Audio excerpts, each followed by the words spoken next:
This is a Swift Archway Rockingham. I'm just going to take you around the van and show you how it operates. In front of the van you've got your jockey wheel, hitch and handbrake. We'll take you through these in person here on site. In the front locker you've got your battery bag. Not got it in there at the moment, so I've got a temporary battery on the van just to demonstrate everything is working. Then we've got two gas bottle tie downs here and your gas regulator on the bulkhead. Should you need the gas pipe work, we do have that available here on site.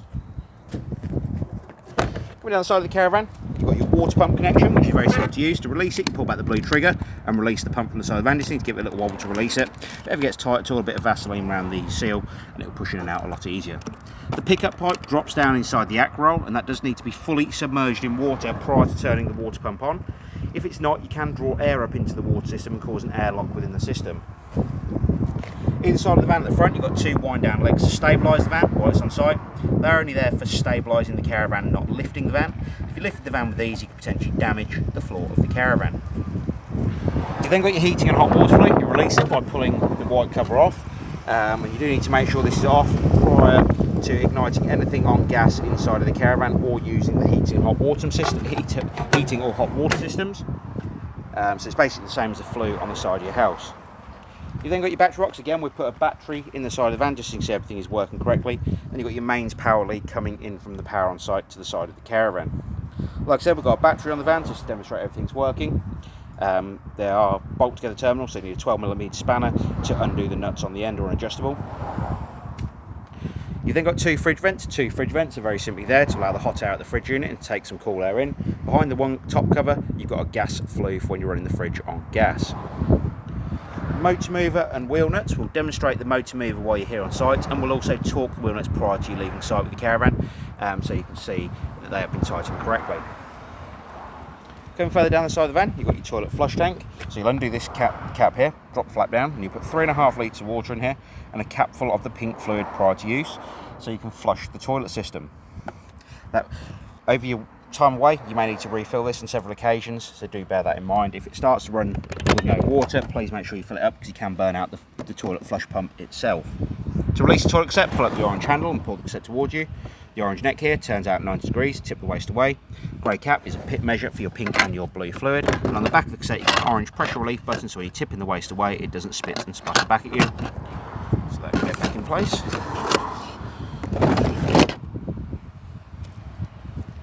On the back of the van, you've got your two wind down legs to stabilise the caravan. Storage locker for underneath the bed at the rear of the van. Storage locker for underneath the front seating area. And your barbecue gas point, and the last of the wind down legs. Going on to the inside of the caravan now. I'll quickly show you the 240 control panels and the trips and the 12-volt fuses prior to doing anything else. So underneath this seat on the far right hand side of the caravan, you'll actually see that you have system shutdown, which isolates all of the power inside of the caravan. Then to the right of that, you have your reverse polarity for when you're in some European countries, charger, which needs to be on at all times, space heater that needs to be on at all times, and on the end here you've got your water heater, which you'll only have on when you have water in the system. Down below that you've got your 240 trip switches. The yellow button here is a test switch, so if you're connected to power on site and you're not sure if you've got power coming in, hit the button, and if this black switch drops down to the bottom, it means there is mains power coming into the caravan from the caravan site you're on. If it stays in the upright position, it means there is no mains power coming into the caravan from the site you're on.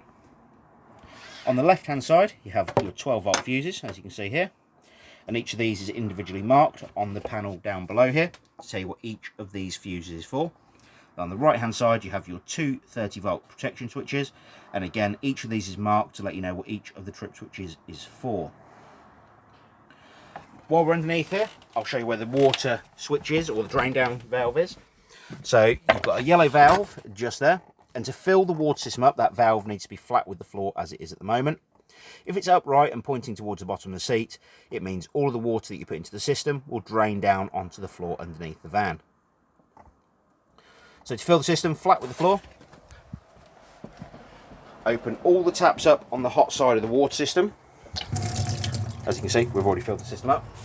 Then we're going to come to the control panel above the door and turn the caravan on. Got an indicator, so I've got mains power coming to the van. Then you've got a trip switch, a light here to indicate you've got mains power on the van. So with the power on, you can turn your water pump on, and that will allow the water system to start filling. You then got battery select, whether you want the leisure battery voltage or the vehicle battery voltage coming from the car. Then you've got view levels here, which again will light either of these up to let you know what power you've got coming into the van. Once you've got water running out of every tap continuously on board the caravan, you shut all of the taps back off, and at that point you can start thinking about warming the water. Now, as I alluded to, underneath the seat, on the main control switches here, the yellow light's already on, as you can see, on the right hand side there, which means the electric water heater is turned on. And that will warm up from mains power only. If you have no mains power coming to the van, then the water heater will only operate off gas. So to operate the water heater on gas, on the opposite side of the van here, you have a dial. And you can't quite see it here just because of the angle where the control is. But on the right hand side here, down the side, you'll see there's a flame symbol. And this outer grey dial actually turns. So you spin it to the grey flames, to the flame symbol. And the green light that illuminates here means it is ignited on gas. And if it fails to ignite on gas, you'll get a red light that appears on this side. If it has ignited, you can control the water temperature between 30 and 70 degrees of water temperature. Even if you're using the electric on site to power the water heater, we do advise that you use the gas to boost the water system for showering on board the van. To isolate the gas supply, you spin it back to the off position on the right hand side here. Down below we have the ultra heat switch. Now down the side of this you'll see that it says 500, 1000 or 2000 watts. What this relates to is the amount of power coming into the caravan from the caravan site you're on. So you spin the dial, like you do the top one, to the relevant power source for the site you're on, and the green light will appear to say the heating is working on electric. You'll spin the dial on the outside here between 1 and 9 to control the temperature of the heater. Obviously the higher you go with this, the hotter it will get. The more power you use to run it on, so like I said, depending on what site you're on, you'll select the relevant power source. If you're not sure what to set it to, ask the site office when you arrive on your holiday. But the more power supply you use, so if you're using 2000 watts, the more efficient the heating will be. On the lower settings it won't be as efficient, but it will still warm up to a good temperature. To isolate the heating, you spin the dial back to the off position in the centre here. You've then got the heater itself. Now around the caravan you'll see there's little white vents. So what you've got is you've got the option to run blown air on board the heating, on board the caravan. The dot in the centre here, if the heating is turned on, will allow the heat to come out the front of the heater. If you want continuous blown air, so it comes out the vents around the caravan, you can do that by selecting the wave symbol on the left hand side here, then controlling the fan speed on the dial on top.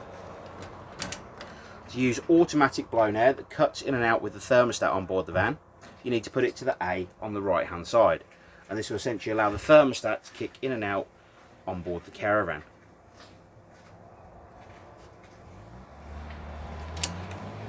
On the opposite side of the heater on top, you've got the option to run gas. So to operate the heater on gas, you'll spin the dial round between 10 and 9. It will self-ignite when you hold down the gas valve. And once it has ignited and you've got a pilot light in this window down the front, then you can hold down the gas valve for a further 5 to 10 seconds, then slowly release the valve. You can then control the temperature of the heater on gas on the dial on top. You can spin it back to the off position here on the left hand side to isolate the gas supply to the heater. Next thing we go through is the fridge itself. Now on the front of the fridge you've got your power switch to turn the fridge off. To turn the fridge on, you'll press the power button. To start with, it's going to try and operate on mains power, which it will do because we're connected to mains. If it failed to come on mains power, it'd actually flash the blue light in the centre here.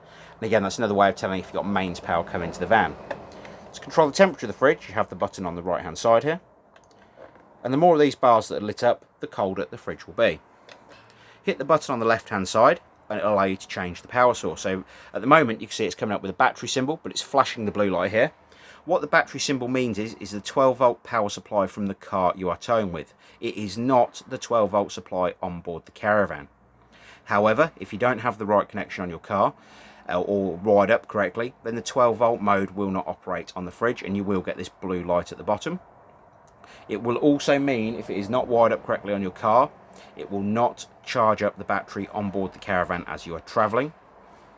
To operate the fridge on gas, you go to the gas mode here. That pilot light is at the bottom here again. So if it fails to ignite, this will start flashing blue and it will come up with an error code 9 and a spanner symbol, which just essentially means the fridge is getting no gas.